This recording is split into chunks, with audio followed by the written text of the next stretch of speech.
Baik, bismillahirrahmanirrahim. Assalamualaikum warahmatullahi wabarakatuh. Kita lanjutkan pembahasan materi pokok lingkaran. Sudah sampai pada kedudukan titik, garis, dan lingkaran terhadap lingkaran.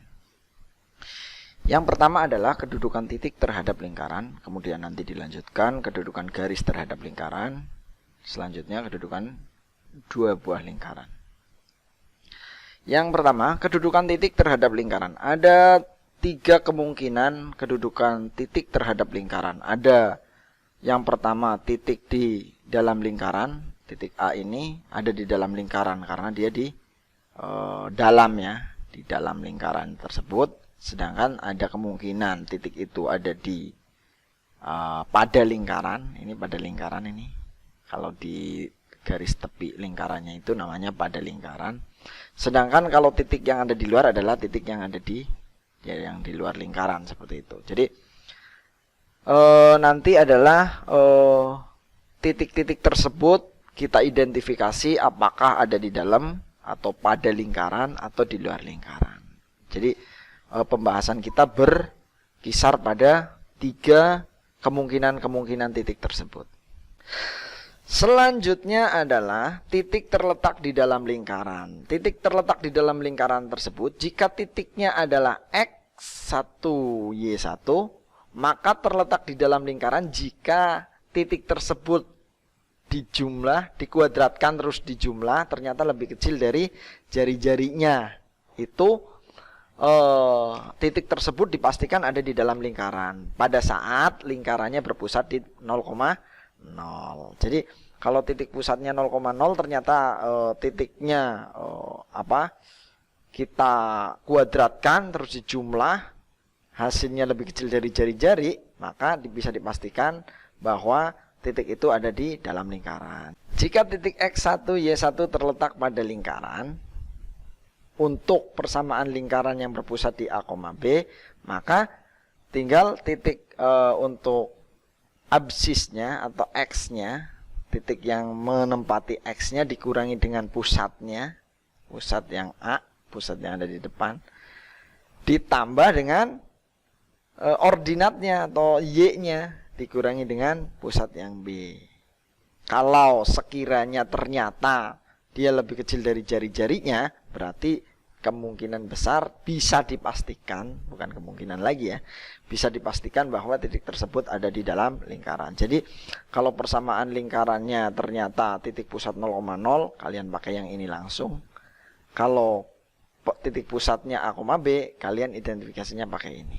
Nah, ada dua cara. Nah, ini yang ketiga. Ini persamaan umum. Persamaan umum itu persamaan yang panjang seperti ini. Jika persamaan lingkarannya seperti ini, ternyata ada titik yang harus diidentifikasi X1, Y1, maka X1 dan Y1-nya kita substitusikan langsung ke sini. X1 kuadrat tambah Y1 kuadrat ditambah A kali X1 ditambah B kali Y1 ditambah C. A dan B ini udah ada di soal gitu. Nanti kita contohkan. Selanjutnya kalau titiknya X1, Y1 terletak pada lingkaran, itu jika kalau disubstitusikan hasilnya sama dengan. Kalau untuk yang titik A, B, ya titik pusat A, B juga sama dengan. Pokoknya kalau sama dengan gitu ya hasilnya, maka akan pada lingkaran. Sedangkan akan di luar lingkaran jika pada disubstitusikan akan lebih besar dari R kuadrat. Ini dia akan ada di luar jika lebih besar dari R kuadrat. Kalau bentuk umumnya berarti lebih besar dari 0 gitu ya. Kita lanjutkan ke kedudukan titik A dengan membandingkan antara jari-jari dan jarak antara titik A dengan pusat lingkaran. Misalkan titik pusat lingkarannya ada di P, yaitu A, B, dan D adalah jarak antara X1, Y1 dan titik pusat A, B. Nah, ini X1 dan Y1 adalah titik ya, titik jarak titiknya. Maka D itu bisa dirumuskan dengan titik pusat yang X ini, titik pusat yang pertama dikurangi titik yang dimaksud, dikuadratkan, ditambah titik pusat yang ordinatnya atau B, titik pusat dari sini, dikurangi Y1 dikuadratkan. Jika hasil D-nya lebih kecil dari jari-jari, maka titik tersebut terletak di dalam lingkaran. Tapi jika D-nya sama dengan jari-jarinya, maka titik itu ada pada lingkarannya atau pada tepinya ya. Sedangkan jika D-nya lebih besar dari jari-jarinya, berarti titik itu ada di luar lingkaran. Jadi ada dua cara untuk menentukan kedudukan titik itu ada di dalam, pada atau di luar, itu dengan menggunakan D. D itu adalah jarak antara titik dengan titik pusat, atau dengan menggunakan yang tadi persamaan ini. Yuk kita coba contohkan soalnya. Nah, tentukan kedudukan titik A 4, min 2 terhadap lingkaran X kuadrat plus Y kuadrat min 4X min 2Y min 20 sama dengan 0. Nah, ini bentuk persamaan umum ya, persamaan umum.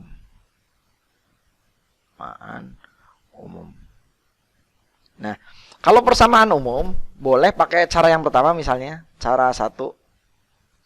Cara 1 ini hanya mensubstitusikan ini ke sini, titik ini X-nya, ini Y-nya. Kemudian jika dia lebih besar dari 0, itu ada di luar. Jika itu ada pada gitu ya, pada atau pada garis tepinya gitu ya. Atau jika lebih kecil dari 0, maka ada di dalam. Nah, kita tinggal substitusikan saja ini. 4-nya masukkan ke sini. Cara 1 ya, langsung di sini aja cara 1 nih.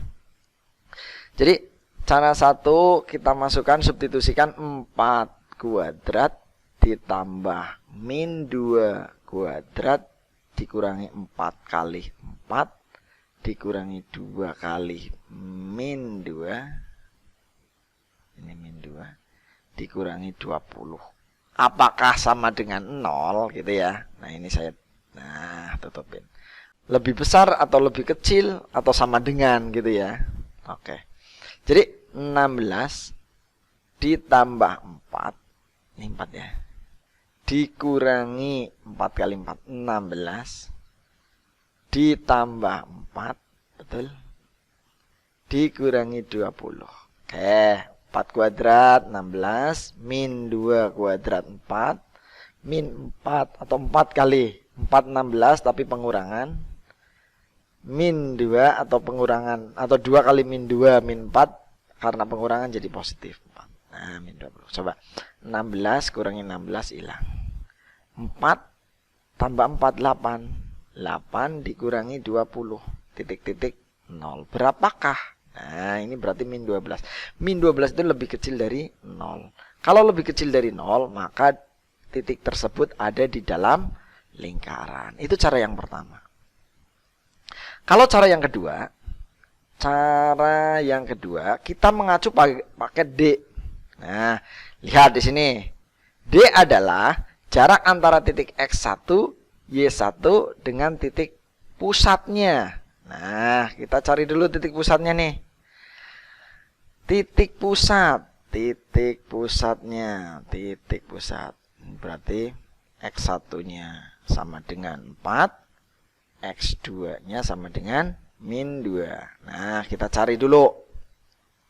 Kita cari titik pusatnya. Titik pusat gimana sih? Nah, ingat ya, titik pusat ya. Kalau saya sebutkan X kuadrat plus Y kuadrat min 4X min 2Y min 20 sama dengan 0, persamaannya ini ya. Maka titik pusatnya adalah setengahnya dari min 4. Setengah tapi dikalikan min, jadi 2. Setengahnya dari 2, 1. Nah, ini titik pusatnya 2,1.